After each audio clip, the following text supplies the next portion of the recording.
Okay, sounds good. Right. Hello, everyone. Good morning. Under Portland City Code and state law, the Portland Utility Board is holding this meeting electronically. Board members and relevant city staff are attending remotely, electronically, or by phone, and the city has made it available for the public to listen in to the audio broadcast of this meeting. The meeting is being recorded, and the public will have an opportunity to provide comments during the public comment portion of the agenda, and can also provide written testimony to the board by emailing utilityboard@portlandoregon.gov. PUB believes and acts on anti-racist principles in our meeting spaces and interactions. While every person has the right to share their personal perspective, we stand against wrongful conduct, particularly any conduct that's targeted toward people that are made vulnerable by systemic inequities. And this means stepping up as a community when there's wrongful conduct and fostering a space of learning and growth. We do this by speaking up and speaking out. Each person is empowered to maintain the culture of the Portland Utility Board, and we focus on the impacted individual or population, condemning the conduct, but not the person. And Amy will review a few logistics and we'll get started. Great. Thank you, Karen. My name's Amy Archer-Masters, and I'll just quickly run through the guidelines. Please state your name before you speak and who you're addressing if appropriate. The chat box is only viewable by me, so please limit to technical and logistical issues, including signing up for public comment, asking for assistance, or reminding us if you've been waiting to speak and we've missed calling on you. The raise hand function is primarily used by the board. I may lower your hand once you begin speaking just to maintain the flow of the conversation. During public comment periods, the public can also raise their hands and you'll be called on when appropriate. If you're connecting by phone, you may need to press *9 to raise your hand.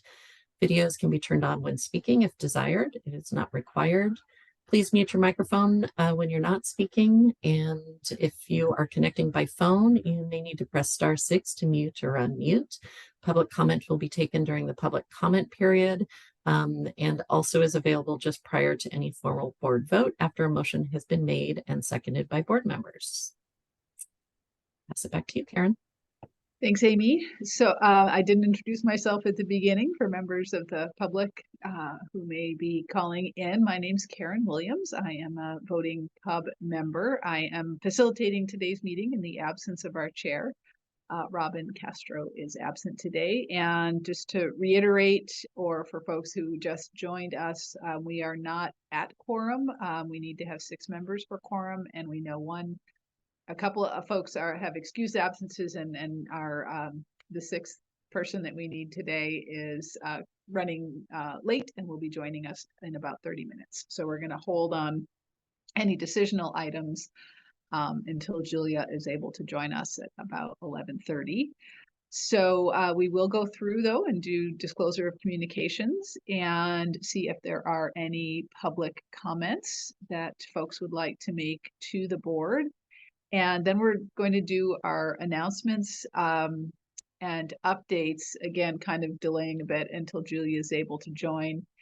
And then I think we'll see where we are at that point. We may swap the agenda and do some discussion about city organizational structure before the PUB annual report and work plan finalization, but we'll try to split the difference between those 2 decisional items in the last, say, 45 minutes of our meeting.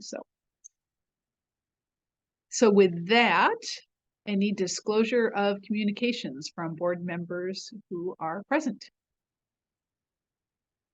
Please just go ahead to speak up. I'm not able to see raised hands right now. So either Amy, if you want to call on folks, or please feel free to just unmute and speak up. This is Bob. I've just been doing a good deal of lobbying city council and others on PSEF and on the floodplain resilience plan, and beginning to do that on the reorg as well. Okay.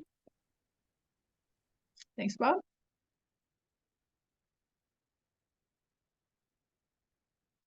Right.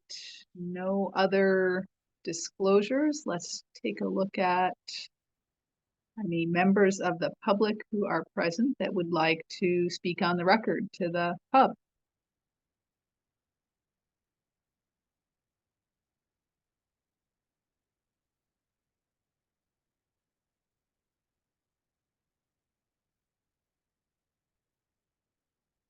It doesn't sound like we Hello. have. Yeah, is there someone there? Hi. Yeah, this is Brandon Zero. I am the new public information officer for the Water Bureau. Oh, Just here to be a fly on the wall and introduce myself. Sorry, could actually turn on my camera as well. Um, just happy to meet everyone, be a fly on the wall, and hopefully be a resource. So thanks for having me. well, welcome. Thanks so much for being here. And I'm sorry, I didn't catch your name. Sorry, Brandon Zero. Brandon. Yeah, Brandon, welcome. Thanks so much for being here. thank you. Okay, Amy, any written requests for comments submitted ahead of time? I'm assuming not. Or you- No, I've not received anything in advance. So do we have, we'll hold on our minutes approval until we get quorum. So yeah, Amy, please. So Let I us- have two different Yeah. announcement slides. One was at the beginning of the meeting and another one at the end. So I'll skip to the second one after we do some brief introductions. I thought I would just highlight a few people who were planning to attend today. And I know at least two of them are in the room. So we don't typically, I've told both of them that we don't typically do formal introductions in the meeting. But certainly when we're welcoming somebody new, we want to get to know at least just a little bit about them. And so we do have a new ex officio from Water Bureau, Joanne Johnson. And then we do have a new a liaison with the bureaus and pub in Commissioner Mapp's office, Jack Jaden, who is here as well. So if they are willing, if you could just maybe say hello to the board and just let them know what your role is. Hi, good morning, everyone. My name's Joanne. My pronouns are she, her. And I just want you to know I'm happy to be here and to learn from all of you. Like I've shared with a few folks in the Bureau and with Amy, this is a great opportunity to learn more about the Water Bureau from another angle. And I'm just really excited to dive into the topics that come up and be a support and a resource for you all while I'm learning from you. I think I could share a little bit about my background too. So I've been with the Water Bureau for a couple of years. I'm the accessibility analyst. I serve on the equity and policy team. Previous to that, I worked at Civic Life, the Office of Community and Civic Life, for 5 years, spearheading the disability program. And prior to that, I have about 13 years of nonprofit and community organizing and engagement experience.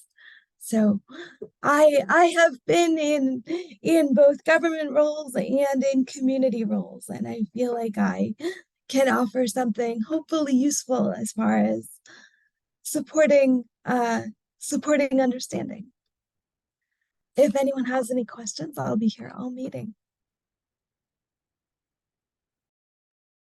Thank you so much, Joanne, and welcome. We will, I'm sure, value your experience and expertise and contributions. Thanks so much for stepping forward to fill one of the ex officio roles. We really appreciate it. And as I mentioned, Tim is not in the room yet. I know he has been intending to attend a meeting since he joined as the director of the budget office at the beginning of this year. But as you can imagine, during budget season has been incredibly busy. I suspect he's been pulled away today. He may join a little bit later. So if he's present later, we can introduce Jack. I believe was having some technical issues. So maybe we'll give them a moment. Oh, it looks like maybe. I see your microphone is unmuted, but I don't hear you yet.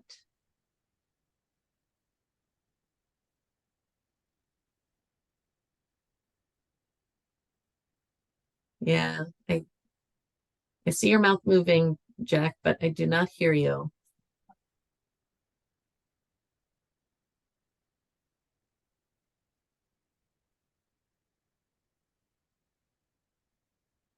one real downfall of the virtual meetings is the Yeah. tech issues you can never quite anticipate. So maybe we'll, Speakers and microphones and yeah, headsets. we can and- come back around after I do some other announcements if you do get them resolved, Jack. So we'll come back. So I had planned on just doing these very briefly at the end, but I'll just mention them now since we have a moment before we get into the meat of the meeting. One is we'll be talking about the city organizational structure proposal. So I just wanted to highlight and make sure that you saw in the notice that went out that there is a community forum for the public that is scheduled for September 27th at 6 p.m. There were links to that in the email that I sent out to pub members.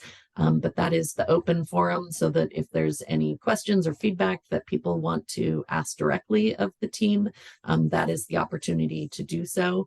I had tried to see if somebody from their team would be able to come to our advisory board meeting and they weren't able to accommodate that. So they directed us to that forum as the best avenue for engaging with them directly.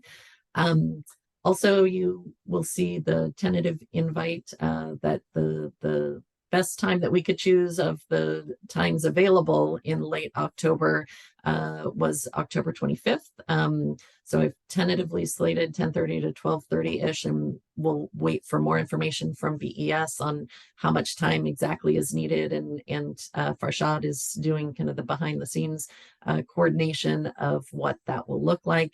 And Robin did hope to talk a little bit about it at the next meeting as well. So we'll have more coming out to you, but I just wanted to flag a couple things. One is just that at least one member had let me know that transportation might be an issue and they were interested in carpooling. I can coordinate with that person directly, but if there's anybody else who is also interested or may have transportation issues, please let me know and we can try to figure out a solution to that.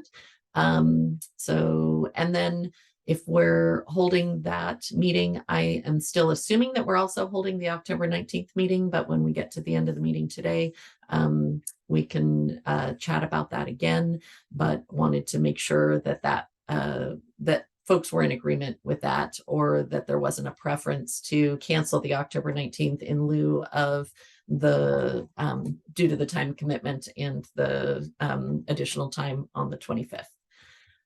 Also, just as an FYI, I had noticed in the most recent updates that so far drinking water remains safe. The fire is about 62% contained. So that's just the latest update since last time. And I think while I took the time talking, Jack has maybe resolved their technical issues. So let's give it one more time. Let's try it again. Can you hear me now? Yes. Yay. Good morning, everyone. I am Jack Jaden. I use she, they pronouns. I am the Water Bureau and Environmental Services Senior Policy Advisor in Commissioner Mapps' office. Nice to work with all of you. I have about 15 years in public sector experience. It includes some time having worked for both Environmental Services and the Water Bureau. In that time, I actually even worked very closely with the pub, helped with recruitment, and in a role after that, worked with it as an advisory body manager in the city. My most recent role that I'm coming from was working for 911, or the Bureau of Emergency Communications, as their equity manager. Hopefully I have convinced you that I'm somewhat of a professional, but I also want to acknowledge that I came in here and had a fire background, and that was an inside joke to my 911 coworkers. So my apologies on that. But I am looking forward to tuning into your pub meetings, and thank you for welcoming me and bearing with me.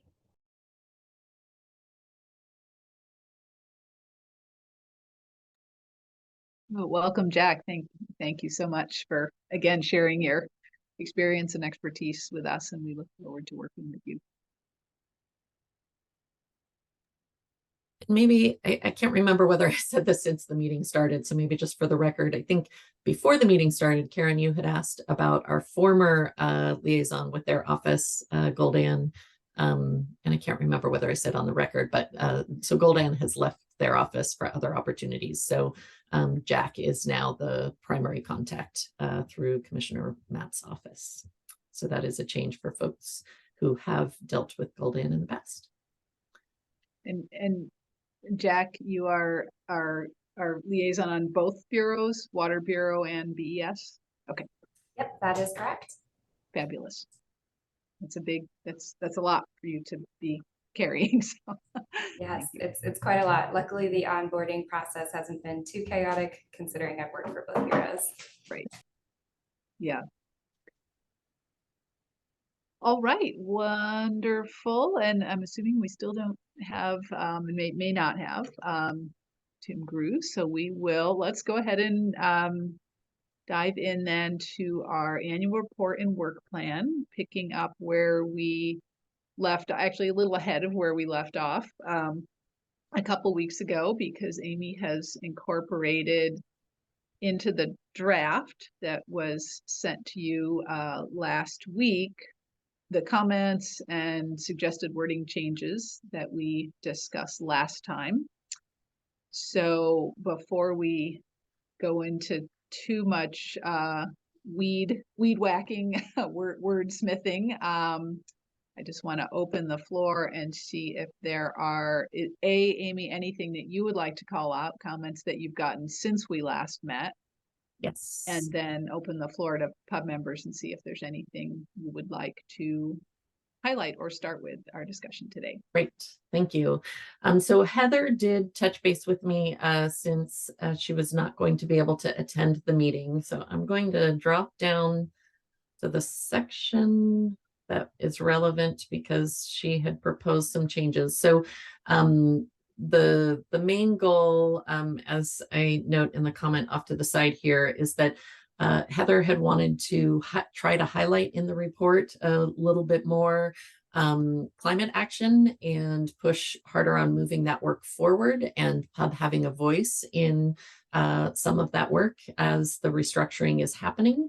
And so this section in the climate crisis and climate justice section was proposed for addition, just to restate that the city has adopted a climate action plan, but that the pub wants to kind of acknowledge the risk of being distracted when the city is under major reorganization, and wants to ensure that focus remains on that, and that the pub is engaged in any restructuring and decisions that relate to the work within the utilities. So that is the draft language that was proposed.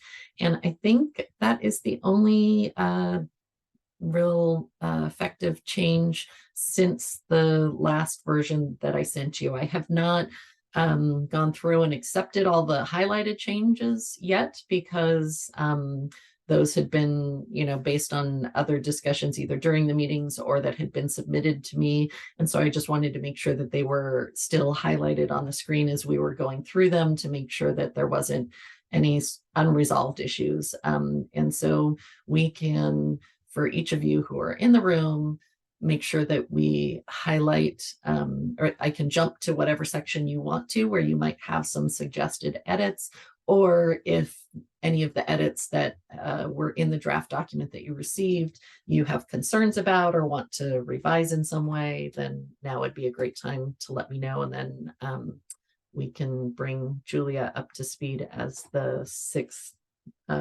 member once she joins the room.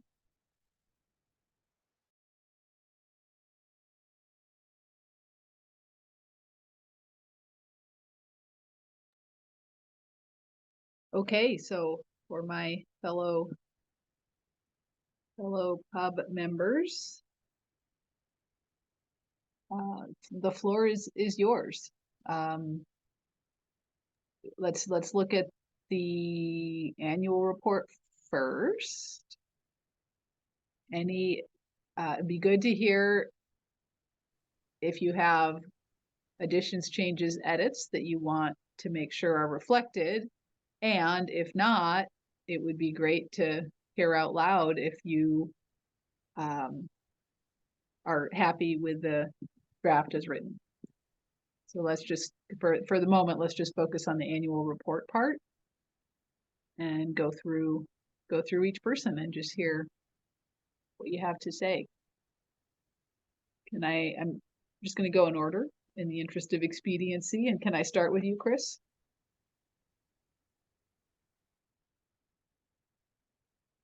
Yes, I'm looking over now. The only thing that I was thinking is with the reorg with the city, climate has kind of been moved to a separate bureau or a separate part of the city now. So I'm not sure how this is going to affect us. That's my thoughts. Can you say more, Chris? Are you speaking in response to the Well, the we're reorging at the city, and they were Yeah. kind of moving some of this climate stuff to a different part. And so I'm not sure how that's going to interact with us now. So that might be something that we might want to think about. And I'm sorry, I wasn't very clear in my question. Okay. Are you sort of speaking in response to the comments that Mhm. Heather had submitted to Amy about kind of beefing up how Pub is going to be keeping an eye on climate? Correct, because it seems like it's going to be not necessarily in BES, but there's going to be a separate part of the city that's going to be addressing climate and that kind of stuff.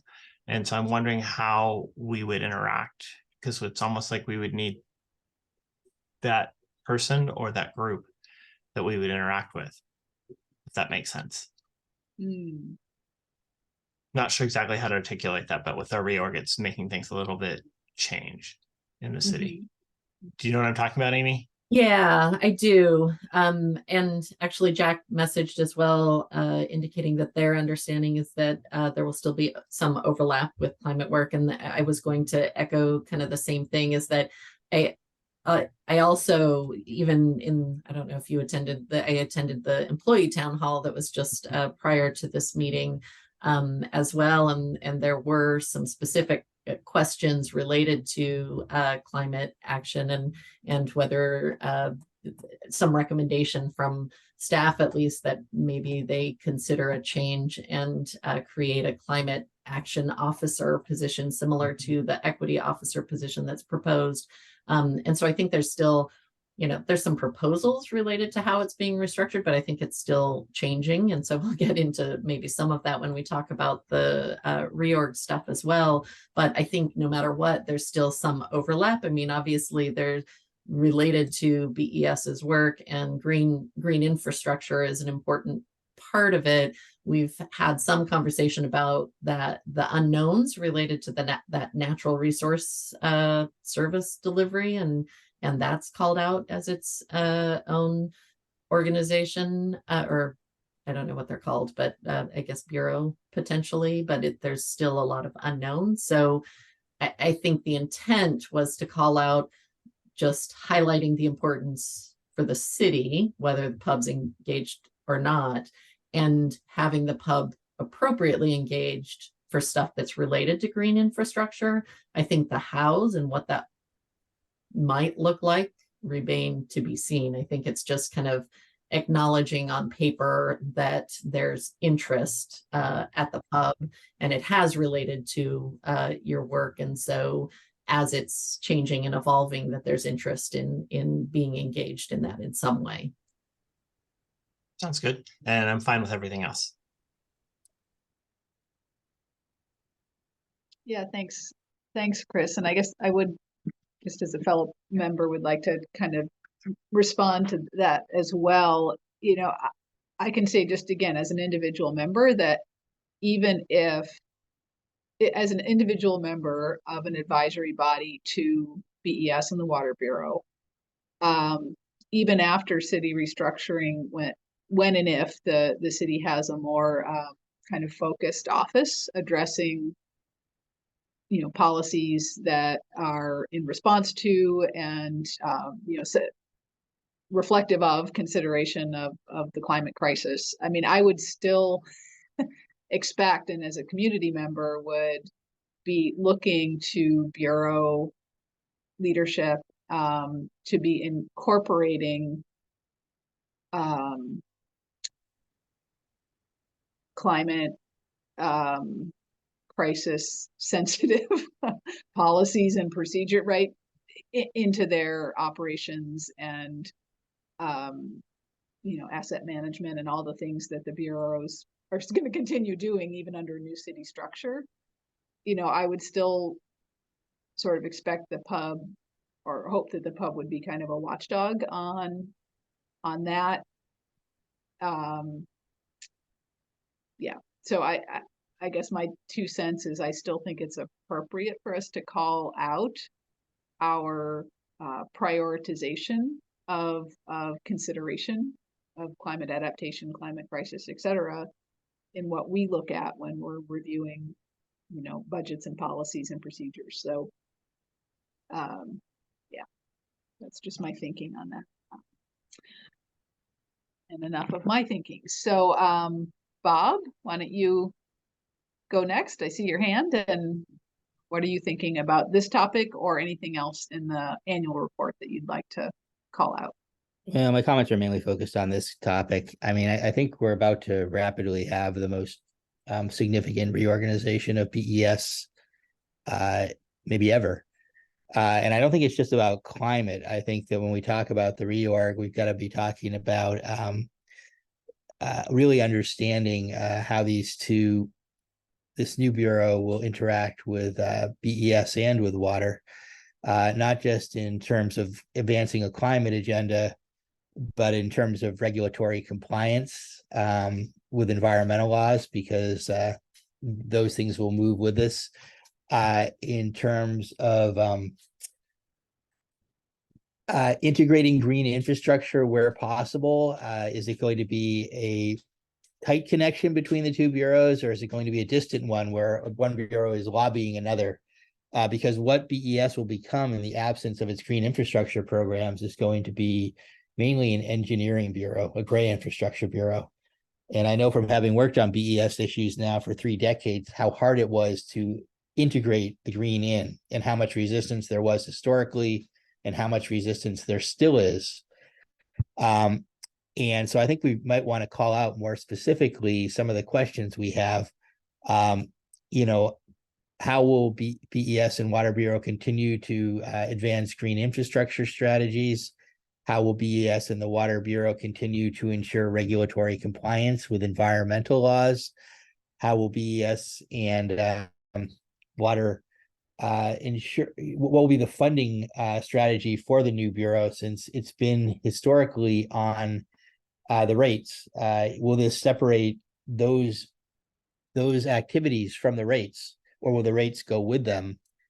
Because if they're separating climate and environment from the rates, it's going to look like a very small bureau. And anybody that's tracked the general fund bureaus knows that it is a constant struggle. Parks is constantly facing massive budget crises, and will put environment into that category as well, unless it's written in early that the rates are going to continue to apply to things that the rates are appropriate for. So I think maybe calling it out in a much more specific way and getting those questions on the record would help now. Again, if we wait too long, we'll move the activities, but not move the resources with them, and then have to rebuild backwards in terms of establishing the connections.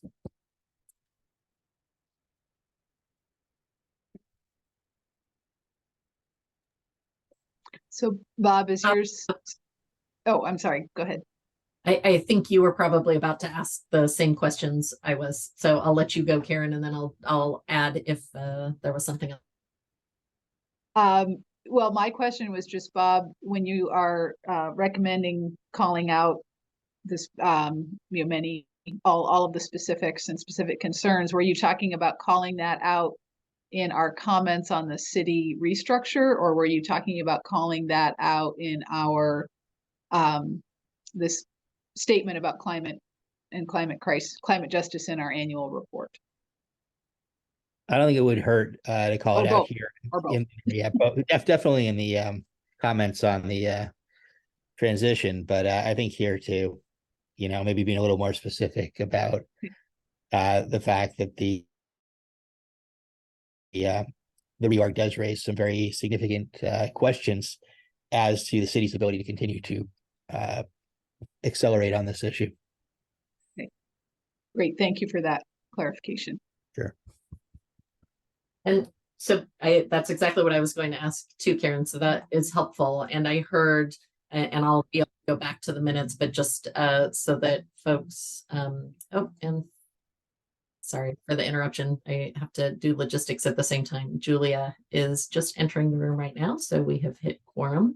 So that's good news. Thank you, Julia, for making it.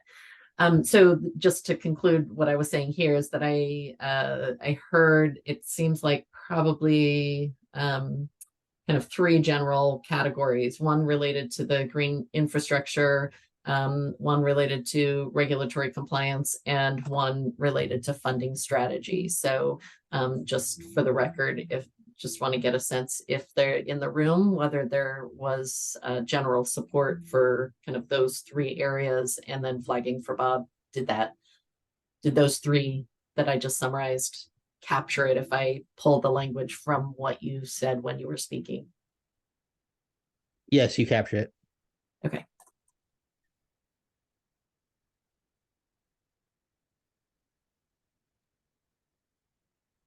I'll just speak up and say I support adding that specificity to this section of the report on climate crisis and climate justice.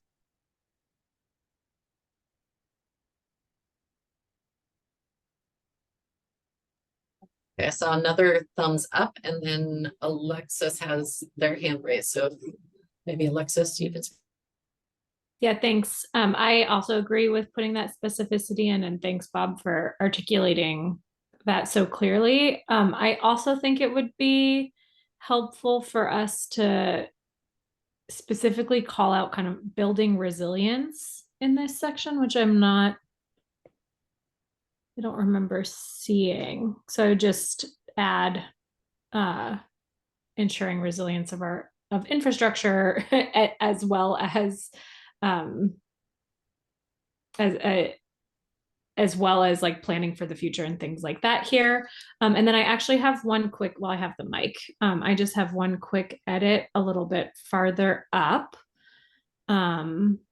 When we are talking about the coordination and communication and trust building, yeah, right here. I like this new text and specificity, and then also want to make sure that we point out kind of our ongoing efforts to also be more intentional about input from the community, and that I know that we have discussed it. I don't know if we've been successful in implementing some changes there, but I'd like to call out here that we also have had a number of kind of conversations, and that includes with bureaus when they're talking about community outreach efforts, et cetera, about providing advice or insights on how to reach community, as well as thinking about public comment in our own processes as well. And I think that we should call that out here, like looking back, and then I'd also like to see it in the looking forward section.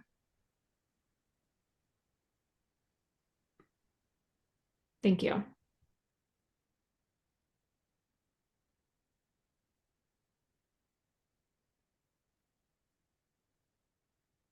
Yeah, thanks, Alexis. Other members, any reflections or support? Or I think that all sounds fine to me, speaking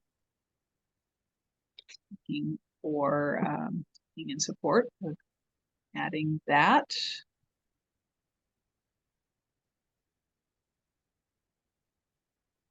Okay.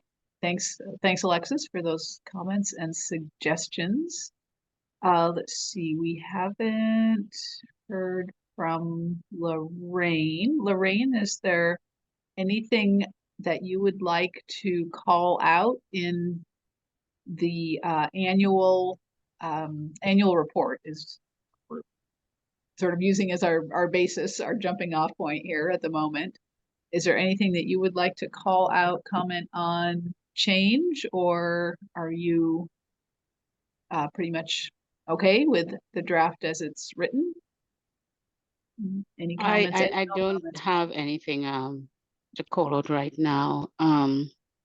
Once those changes have been entered, I would read it again and provide input if I need to.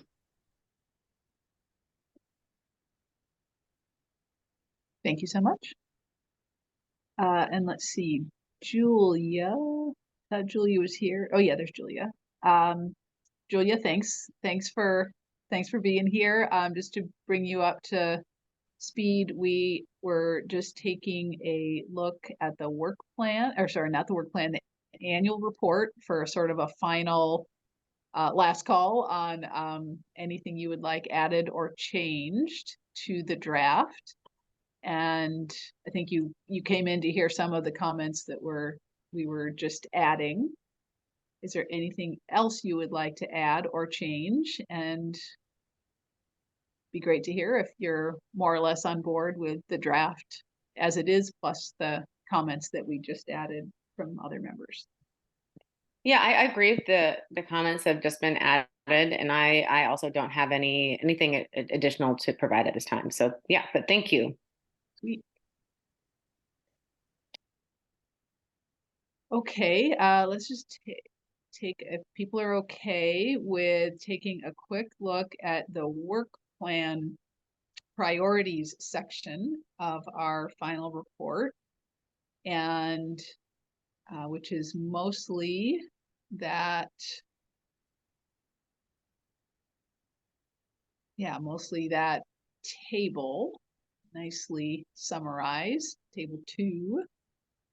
And let's hear if there's anything you would like to add, change, delete, rearrange in that table or the text that accompanies that table. So this is looking at, where we're going to be focusing and discussing and deliberating in the next year.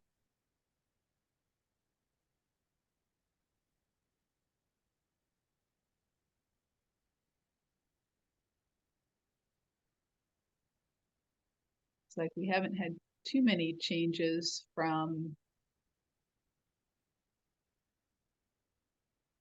reimagining natural resource service delivery. Seems like the main change from past years, which is right on target with what we talked about at the last meeting.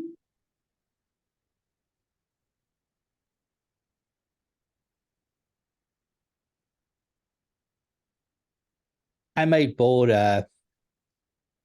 CD reorganization, charter transition as well. I think that's the other really big one. Budget development and reorg from my perspective, would be the two that should be at the top of the list.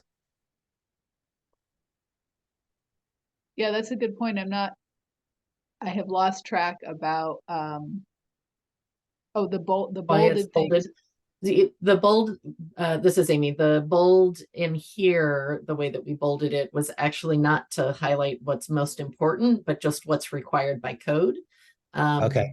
So I hear what you're saying, because it is probably, it's certainly the most pressing at this point in time, and impacts everything else.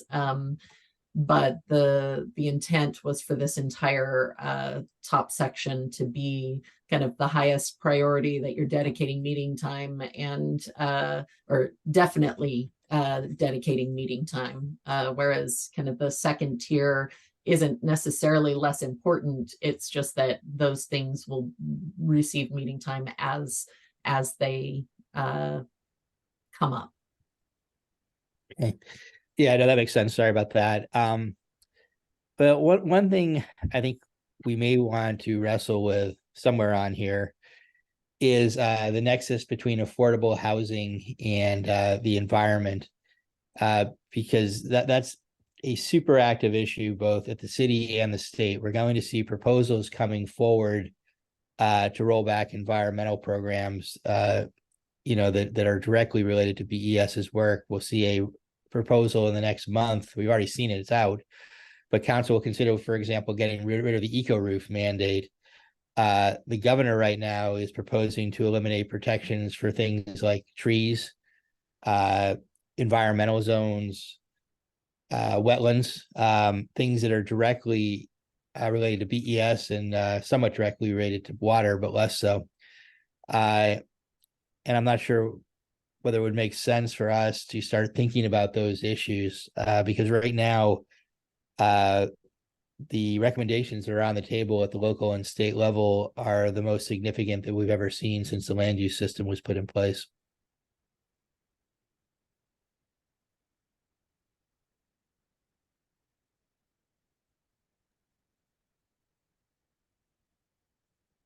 So Bob, as far as, so what I'm hearing is a recommendation to add to this section, something about environment and the connection to affordable housing. Yeah, housing, not just affordable, it's all housing that they're talking Housing, yeah. about. But yes, yeah, I'm trying to figure out the right way to articulate it, but reviewing the intersection between environmental protections and affordable housing.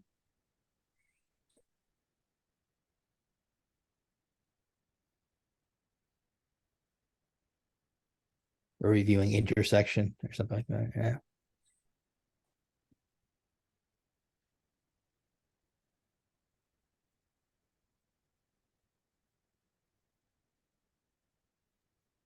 See, I'm pondering. I also think that's important to call out, and I'm just pondering exactly where it most is going to get the most attention when we call it out. But let's go to Alexis for any comments on this topic or others. Alexis, that you have.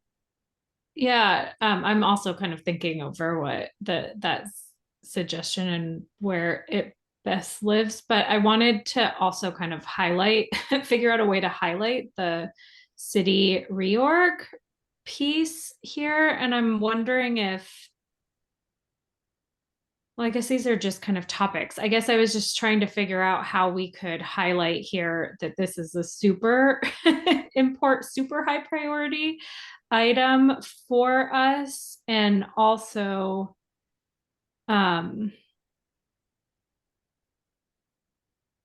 I don't know if like we could add like an asterisk or something like that. I don't know. It feels like it's going to be really, really critical for us. And I'm just wondering if we can include something about like advising or, you know, actively contributing to the thinking about Bureau and Advisory Board impacts and somehow indicate that that is not just an internal conversation, but is something that is also external. But maybe that doesn't fit into your table here.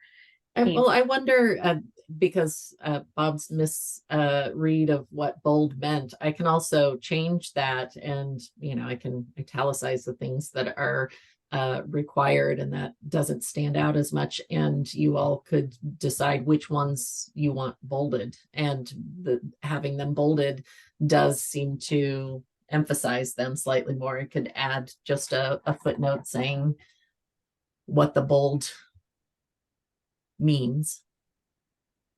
Yeah, I think that would be helpful. I think that would be helpful.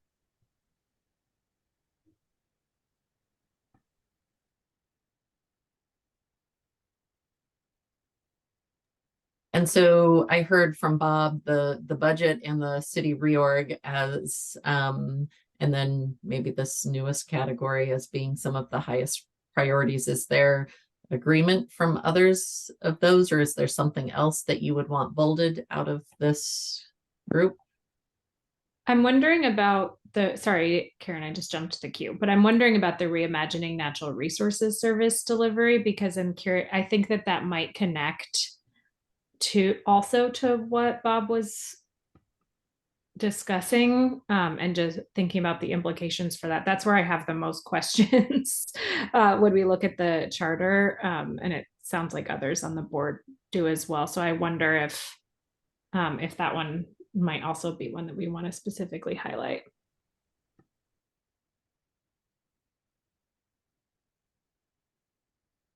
Yeah, what I'm hearing is the three items we mentioned, that Bob's addition of sort of nexus with housing and development and protection regulation.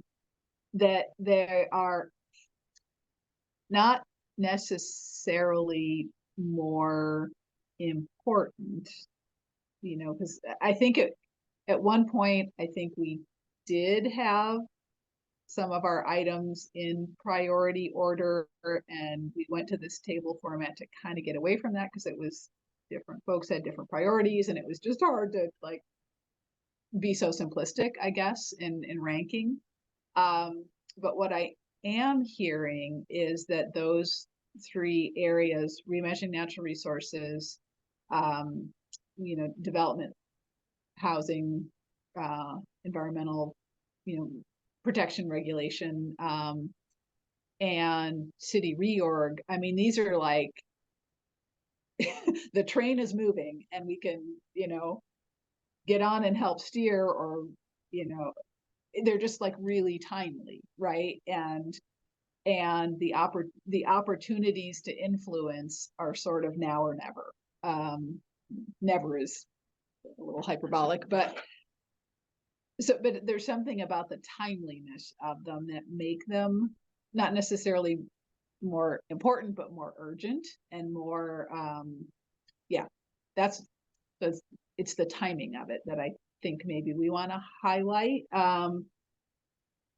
So whether we do that with italics or bold or whatever, and how we note that in the legend for what italics and bold means, but maybe, you know, we say something in the legend, that essentially like these are items that the board might sort of prioritize discussion and input on over something else that was a little less timely. Like we might, I'm just saying, hypothetically bump a discussion about debt recovery if there was a decision that we needed to make or something we wanted to opine on around, you know, the city proposing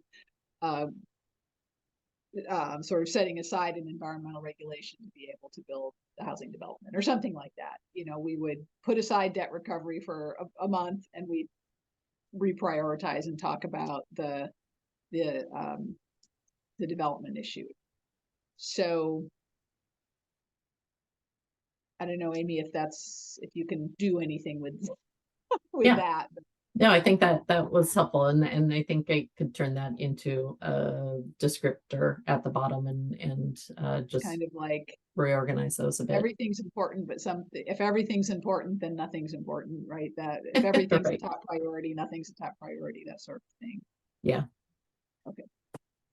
Lorraine has her Yeah, hand up, please go so ahead, let's Lorraine. see if you had something to add about this or something else. Thanks, Amy. So I think from what I'm hearing, we all agree that the city reorg and charter is going to be front and center. And as a result of that, there are a number of things that have been bubbling up in my mind with this happening, right? Based on the proposed org chart, there's a lot of consolidation that's going to be taking place.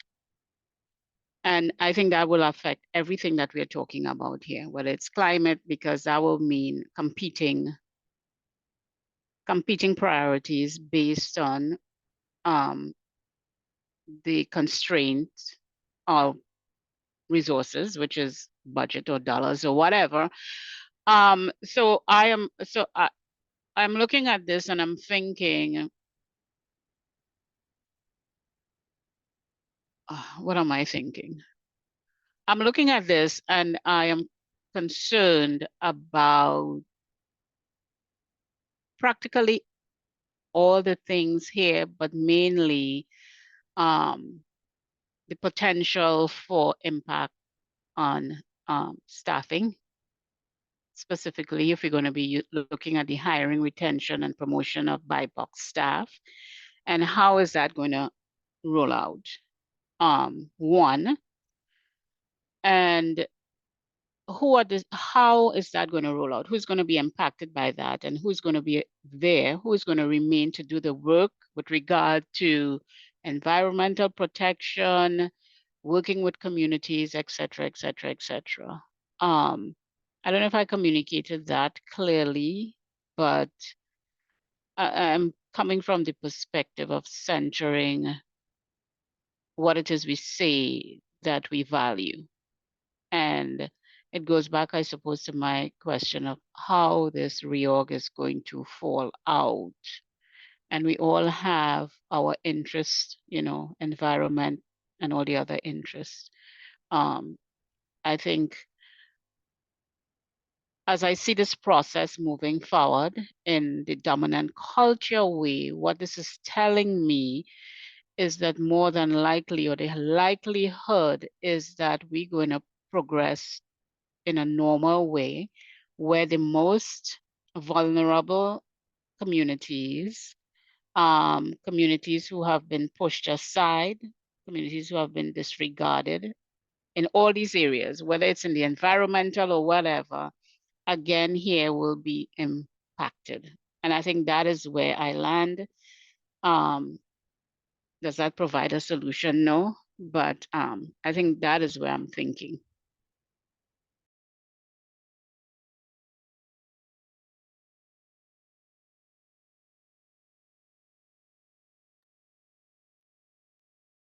Lorraine, may I ask a question? Or Sure. ask not so much a question, but ask your opinion about Mhm. something. So the reference in table 2 to hiring, retention, and promotion of BIPOC staff, and it's very specific to this report that former board members led and put together. Mhm. It almost feels, well, does that to you feel too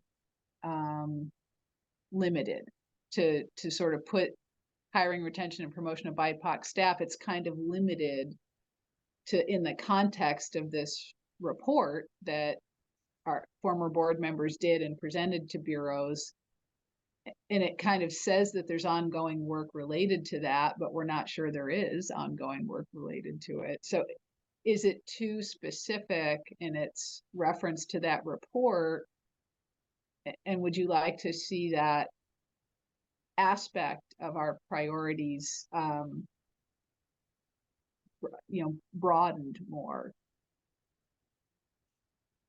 So what I'm thinking is that the report would be reflective, and you can correct me if I'm wrong.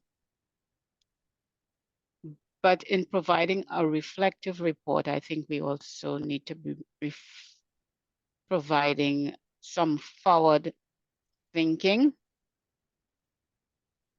around this whole area. And it's not that just for hiring, retention, and promotion. And that is one specific part of how, when we're looking through an equity lens, right? We're looking at hiring, promotion. However, in all the areas that I have heard raised here about housing and the compromises that might be coming down the pike and environmental protection and all these things, is like, okay, yes, these things are great to highlight, but if we are looking at these things through an equity lens, then I think we need to articulate very clearly, again, putting to the forefront of who will be most impacted by these things.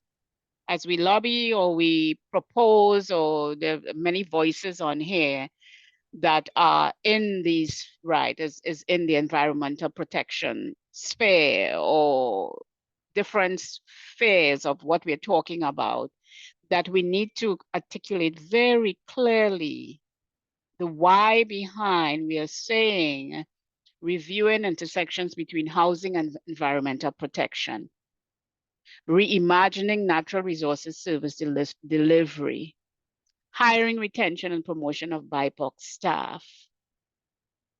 I hope that gives you an answer, Karen, but that's where I'm thinking about it.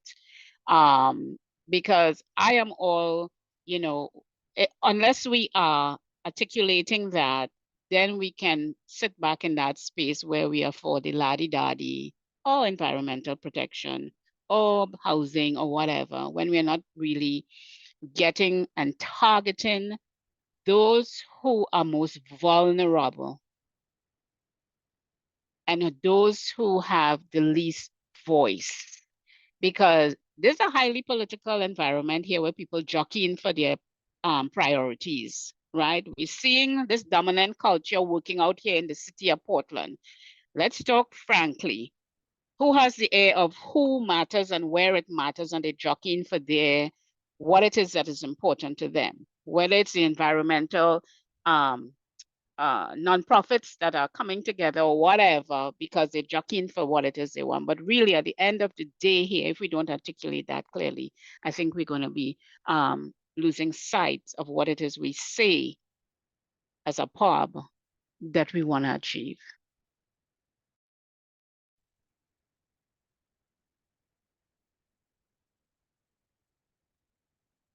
This is Amy, and I'm wondering if some of what I'm hearing you say, Lorraine, you know, we kind of jumped down to the table because we wanted to make sure that there weren't, you know, big topics missing, but a lot of the kind of the depth to what you're saying, I think, connects back to the values that you were prioritizing, and this whole large section just prior to this, which is part of your work plan for this year.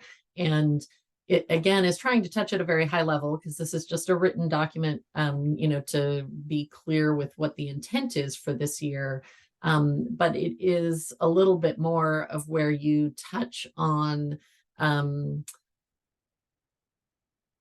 a little deeper into the types of questions you're asking, the underlying concerns, and the frames that you use on any of those topics that are on that list. So, you know, the equity implications are considered for each and every topic that is on that list, as are the climate impacts and some of those other things that you've risen. And so I'm wondering if there is something that you feel is missing in that more descriptive text that precedes it, because the table is really intended to be brief because it's topical. It's just a summary table.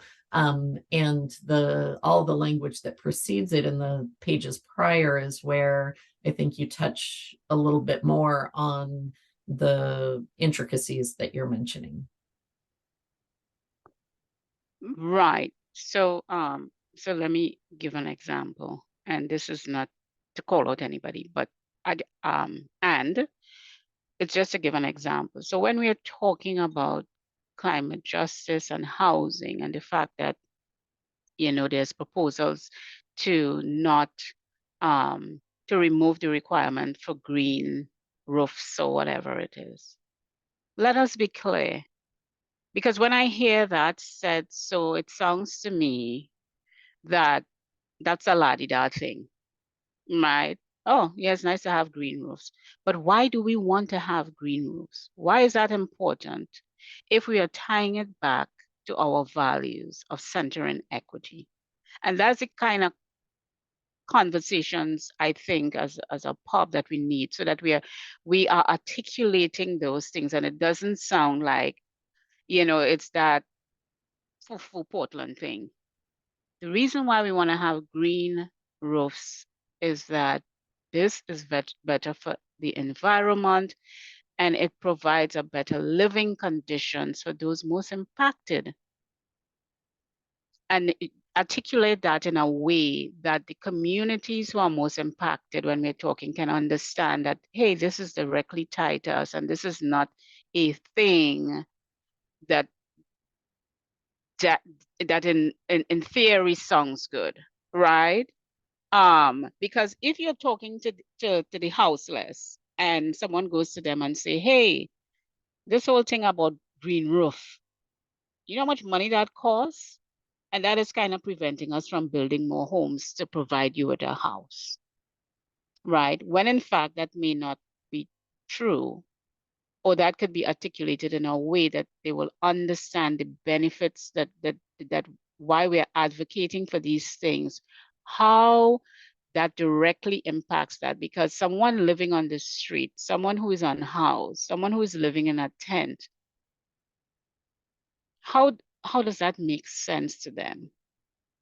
And I don't know if it's getting too much into the weeds, but that is my thinking about hearing these ideas shared about it. It just sounds to me that based on how we are sharing it, it's like people are carving out their positions on what it is they want to ensure in this dominant process that we're proceeding with here, that the city of Portland is up for grabs right now because things happening and everybody is putting their stake in the ground.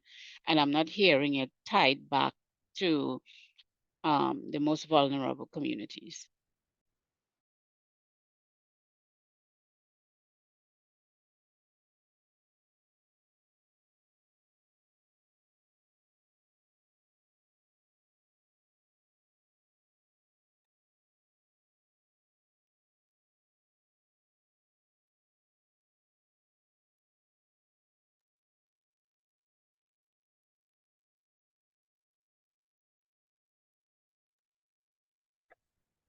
Well, Lorraine, if I may, I just wanted to say thank you for calling out, slowing us down, having, bringing our focus in a different place than what are the words on paper.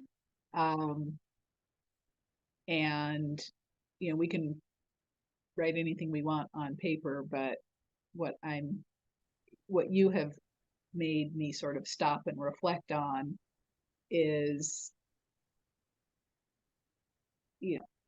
how we act and what we do and what we consider and what drives us to take actions are far more consequential than what whatever, however, we can change sentences and we can change wording, but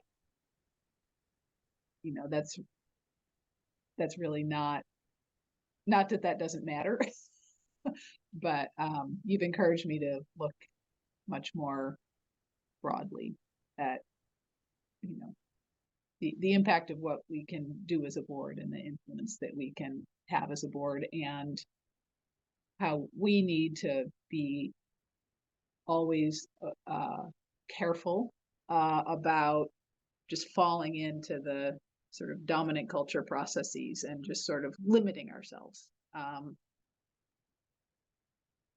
by the way things have always been done before. So I just wanted to say thank you for that. How do members feel about kind of wrapping up our discussion on the work plan and the annual report? Is there, how are people feeling about where we go next? Do we want to wrap this up? Do we want to have more discussion? Julia, please go ahead. Oh, I'm hoping I can make this quick. I also want to acknowledge that I think it is actually very important to frame whatever it is we're asking for and what we're looking for in a way that centers, not just frame, but we need to actually center the most impacted communities in decision making and in recommendations that we make. And I don't, I'm not super familiar with the green roofs issue, but I am more familiar with like the group of advisors that the governor pulled together to advise her on on housing in Portland and trying to make it easier to build housing in Portland, and affordable housing advocates, environmentalists, and all sorts of folks who very much should be represented in that space. Those who represent unhoused communities, none of them made it to the table. So I think that we can talk about housing is one of those areas where it is innate, like it is an equity issue. And folks of all income levels deserve to live in environments that have canopy cover and livability that is a clean environment. You know what I mean? And so I think there is a way of, we need to not, like, I think that a lot of policies that sometimes get considered actually offer the least quality living environments for the lowest income people. And that is what we're trying to avoid here. And I think we can frame, it's incumbent on us to try to make sure that we're framing how we're talking about this in that way. But I do genuinely believe that on the housing front, it is very much an equity issue, and that all people of all incomes and of all walks of life deserve to have healthy environments to live in. So yeah, but I think that could be, it's a framing issue, and I think we just need to get it right.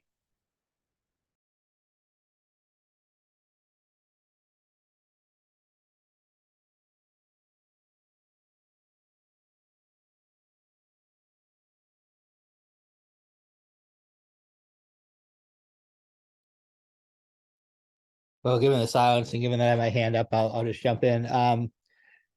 You know, I appreciate the comments as well. My hope in putting those things on the list, or in adding some of them to the list, was we could have a real discussion. It wasn't meant to be the discussion itself, but it was the hopes that we could have a discussion about what that intersection really is, and what the impacts are. And I think there's a lot, and the equity focus comes in a variety of different ways. I think it's about whether people are in safe, healthy environments that is clean air, clean water, flood hazard areas, steep slopes, all those kinds of things, where historically marginalized communities have been housed. When you start to lift those protections, I think it's also about things like biodiversity and salmon, and you know, the role that we have to play there. And there's an equity piece to that as well, specifically with the tribes. And then there's also other things as well. There's simply regulatory compliance, which ultimately is supposed to protect our health and safety as well. And whether when you start to remove those things, you will find yourself out of compliance. And it's how we spend our dollars as well. Do we spend them on gray infrastructure, which tends to be about conveying water, or do we spend them on green infrastructure, which tends to be about multiple benefits, including equity? So, I mean, I think there's a lot of pieces of this discussion that have not been articulated in the discussion, either at the city level or at the state level so far. There's a lot of energy trying to go into inserting those concerns in, but to date, they've been largely, as Julia noted, a developer-dominated process. And so it's a very one-dimensional approach.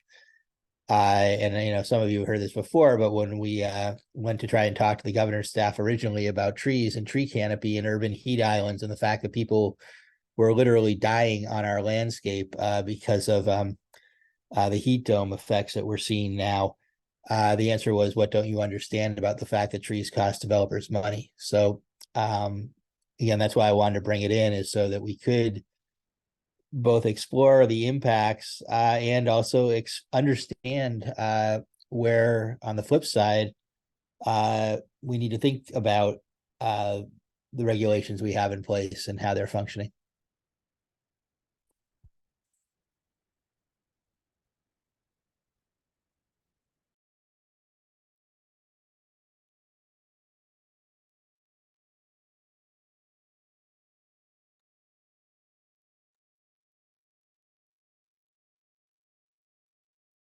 All right. Thanks everyone for super important and thoughtful discussion and reflections. I turn it back to you all where you'd like to go next with this. We are about 15 minutes out from adjourning. We had on our agenda one more decisional item, which was any comments that we want to make at this time about the city restructure proposal as it has been drafted so far. So where would you all like to go next? Do we want to make a decision on our annual report work plan, which by the rules is due on September 30th. And we won't meet again before then. Submitting it late is not the end of the world. So that's one option, is we can keep discussing this. Or we can wrap it up, move on to a discussion about the charter reorg. Where would you all like to go next?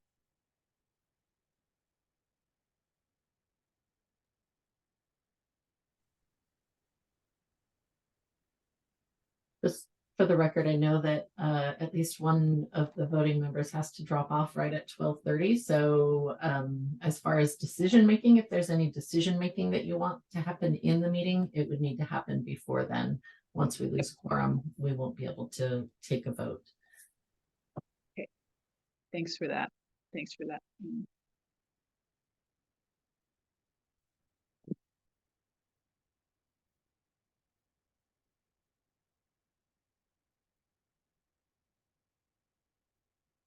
Well, let's do just a quick straw poll, maybe with a thumbs up. Are people, give me a thumbs up if you feel good enough about where this work plan and annual report are. If you would be comfortable voting to approve it contingent on a couple folks working with Amy to do final wordsmithing. If you feel good enough about it to vote on that, give me a thumbs up. Okay, it's like a majority of members present.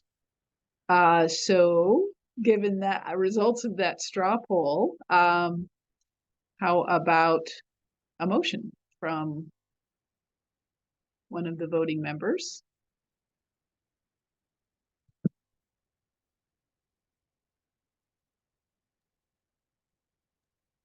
I can give it a shot. In case it's helpful, I have a sample on the screen, but we don't have any volunteers yet. So we might want to seek volunteers if that's the approach you want to take. Not a bad idea. Do we have 2 volunteers that can help Amy reflect what we heard today in the final document? And this would be couple hours of work between now and September 30th. I'm going to volunteer. And by the way, Scott? I would have had my thumb up if I could find it. So sorry about that. Okay. My thumb was theoretically up. Okay, that works. And I would be happy to volunteer to help with the final wordsmithing, but I also am a little bit uncomfortable about trying to wordsmith words that weren't mine.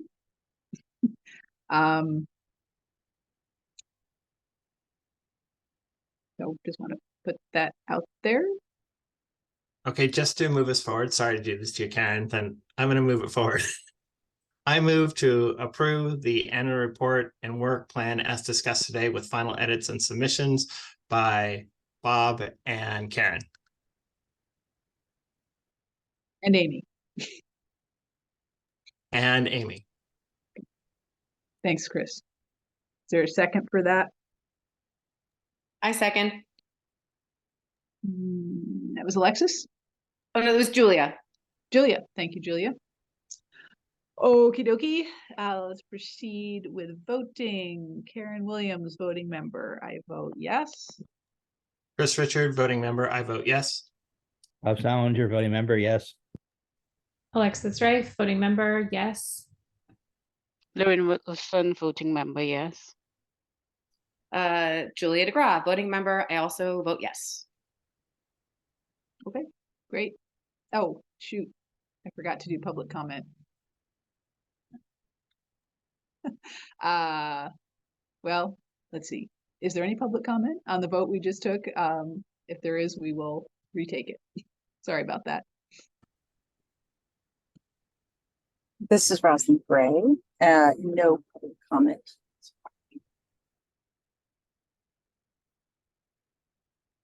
Okay, the other members of the public message me saying no comment. All right, thank you. Sorry about that procedural snafu there. All right, well, Amy and Bob, just will confer on email to get a final draft of the letter and send it off. And just All for the right, record, Lorraine did send me some text that I will use Oh, wonderful. based Oh, on, thank you, Lorraine. in addition to what was stated verbally. So I will at least have that to work from as well. That makes me feel a lot better. Thank you, Lorraine, for doing that. Okay, so we have 10 minutes. Let me put it up to you guys again. Do we want to, is 10 minutes enough to talk about making comments on the city reorg structure? Where do you want to go with this? I think we can delay approving our minutes probably till the next meeting, so we could spend 10 minutes on it. What do you think? I think 10 minutes is not enough time for us to go over something like that. Honestly, Karen, I would suggest we just approve the minutes. And I know it sounds lame, but adjourn early, because I can only imagine how long we're going to want to discuss something like the reorg. Yeah. To try to slam that in 10 minutes seems like not a lot. So the thing to keep in mind too is that so the 29th is the deadline for submitting comments publicly. You all as individuals can submit comments as individuals, even if PUB is not formally submitting feedback during that comment period. There also will be a hearing before council, although it will be on the 19th, the same day as your board meeting in October, once they have a revised version of the current draft. And that is what council will be considering on that day. So it means you won't be able to influence between the version now and whatever version council's considering, but you would be able to give comment directly to council if you so desired.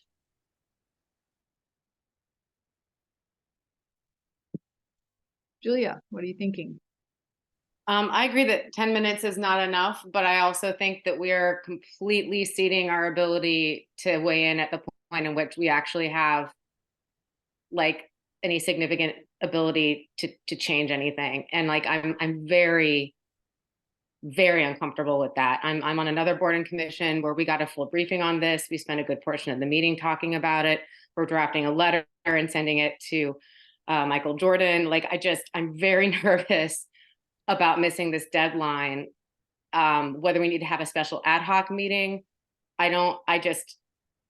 it feels like a profoundly important opportunity to not miss out on if we're serious about trying to make sure that we are ending up where we need to end up. This is a really tough one. We can't do it in 10 minutes, but missing this deadline feels really not right for advocating for ourselves and the important role that we play in serving the public.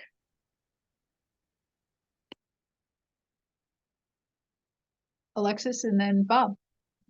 Julia said basically exactly what I was going to say on this. I think that this is extremely important and that we need to discuss and submit a letter from the PUB by September 29th. And so, yeah, if that means that we need to schedule a meeting next week, even after hours or something, I don't know.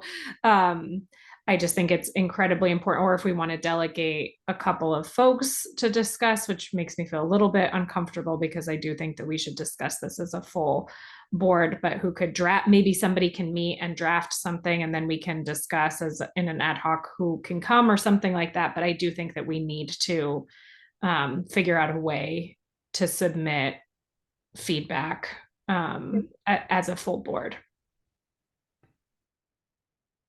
I have an idea about that, but go ahead, Bob.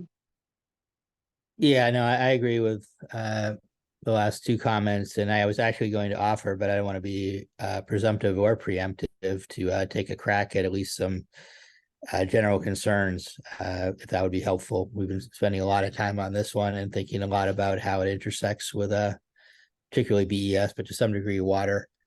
And digging down pretty deep on it, so I could at least provide a little bit of some draft bullet points for people to think about as to whether they make sense or not. Okay, thanks, Bob. So how about this? So the thing with, so we certainly can convene, I mean, presuming we can get a quorum, which is not super easy these days, but if we can find a time next week that 6 of us can get together, we can certainly make that. I mean, that shouldn't, the scheduling is going to be the thing that's hard, right? Amy will need to publicly notice the meeting, of course. Amy, is there what is the timeline between public notice and when we can meet? Like how much? Typically, how much- and actually I think Jack had to drop off because Jack actually probably would have been a better resource than me. So typically we do at least 3 days, but for an emergency meeting, it can be shorter. So as soon as we know about the meeting, we can notice it and get it scheduled. So I think we can, if we're talking about next week, figuring something out, a potential day and time today would be fine. I could notice it. It just needs to be the general topic. I don't need the document to be considered or anything like that until closer to the meeting. I just need to get notice out that you'll be discussing this topic on a given date at a given time. Okay. So what about, could we send to all the voting members, send a, well, and to ex officios too, because they may want to participate even if not voting, but could we send a like a doodle poll or something, Amy? And Sure. Yeah. in the next couple days, and I'm hearing from Alexis after hours. I mean, if we're not, we wouldn't even necessarily, well, I'm just, Amy, I don't want to presume that you're willing or interested, and I don't want to ask you to work after hours. Oh no, anytime that you need to meet is fine. Okay. I mean, I knew you would say that, but anyway, so I was just, all I was going to say is it's not required that we have city staff at the meeting, is that we can hold, the pub can hold a public meeting, and maybe you could, I'm just saying, Amy, like maybe you could get us set up or something like that, but you wouldn't necessarily have to. Yes, that's true. As long as we're just meeting the minimum requirements, that would be fine. So yeah, I can get it all set up, but I would plan to be there. So Okay. All right. So so that sounds, does that sound, maybe thumbs up from folks? If you can keep an eye on email, be willing to, you know, to the extent that you can, arrange your schedule next week. So do people feel like an hour? I mean, Yes, let's go for an hour. if we're just talking about this, putting together, you know, we're not writing a treatise here. It's going to be some pretty succinct talking points and considerations, right? I see some general agreement around that. I guess the one question that I would ask you, just on the chance that it happens, if we have less than 6, but let's say we had 5 of you, then it would technically be a subcommittee, but that we wouldn't necessarily have the authority to submit whatever that subcommittee develops without a decision of the board with full quorum. So unless you delegate it to the subcommittee and staff to finalize at this meeting where there is a quorum, then you could do that, I suppose. So let's do that as a fail safe if people are comfortable with that. That seems like a good idea to me, just again, given the timeliness and the urgency of us getting comments in.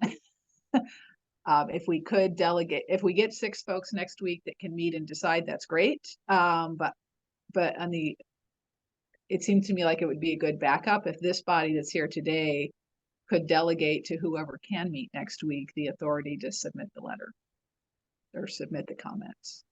And by code or bylaws, one of the two, maybe both, a subcommittee is 3 or more members. Doesn't have to necessarily all be voting members, but that's the bare minimum for a subcommittee. So as far as somebody who wants to make a motion, I would suggest that it be, at least 3 members. I'll make that motion because I'm the one that needs to leave.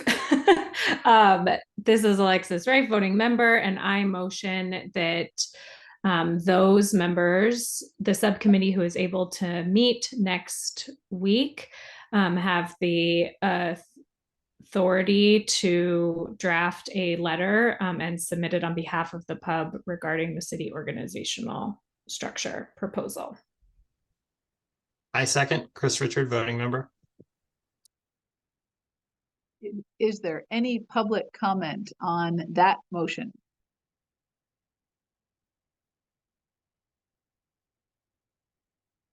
Okay, hearing no public comment, let's proceed with voting. Karen Williams, voting member, I vote yes. Chris Richard, voting member, I vote yes. Bob Salinger, voting member, yes. Alexis Wright, voting member, yes. Lauren Wilson, voting member, yes. Julia DeGraw, voting member, I also vote yes. Terrific. All right, thank you. Thank you. Alexis, you may leave. We will take care of minutes. Thanks, Amy, for pulling those together, but we'll take care of our 5th and 17th minutes next time on October 3rd, I believe, is our next official meeting. Sounds good. And I will look forward. Oh, I'm sorry. Go ahead, Amy. No, that's good. I think already have some agenda topics for the next meeting, and then we'll see what the outcome is for from the subcommittee that meets next week. So I will get some poll out to you shortly. Thanks, Amy. Thanks for being nimble, everybody, and being willing to spend some more time on something that I'm really glad that we're not going to be missing an opportunity to comment on the charter reorg. So thank you. I will, sounds like, talk with many of you next week in that case, and our meeting is adjourned. Have a great afternoon, everyone.